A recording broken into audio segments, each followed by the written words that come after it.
In today's quick video, we're going to see how to track local ranking by geographic GPS coordinates, essentially, using a tool called Local Falcon.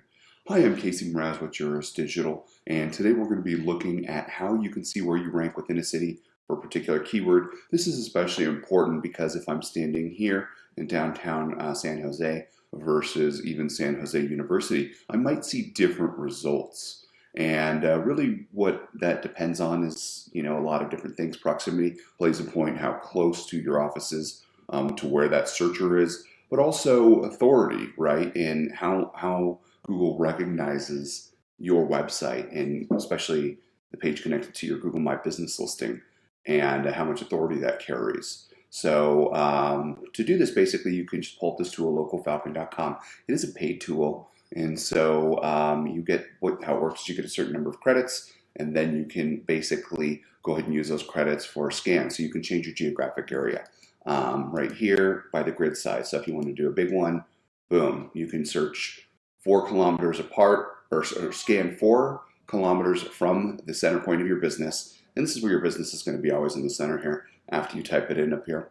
And you can change these settings, but just for the purposes of testing, we'll do something just a little bit smaller here. And obviously you do want to put in your business name. So in this case, I was looking at Harris Personal Injury Lawyers in San Jose. And boom, right there. That's where it's going to populate. So if I hit run search, it's actually a lot faster now than it is when the tool first launched. And you can see where this firm ranks.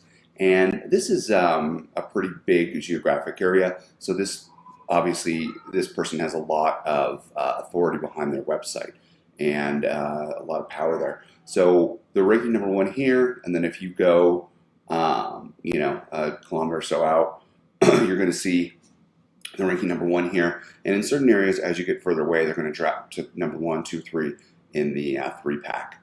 So, and then I can, of course, replicate that search as well to confirm that. We have our own little internal tool that allows us to change our geographic area. But whenever you're looking to see how you're performing in an area, this is something that you want to do to get a real snapshot of where you're at. So hope you found this video helpful. Have a great day.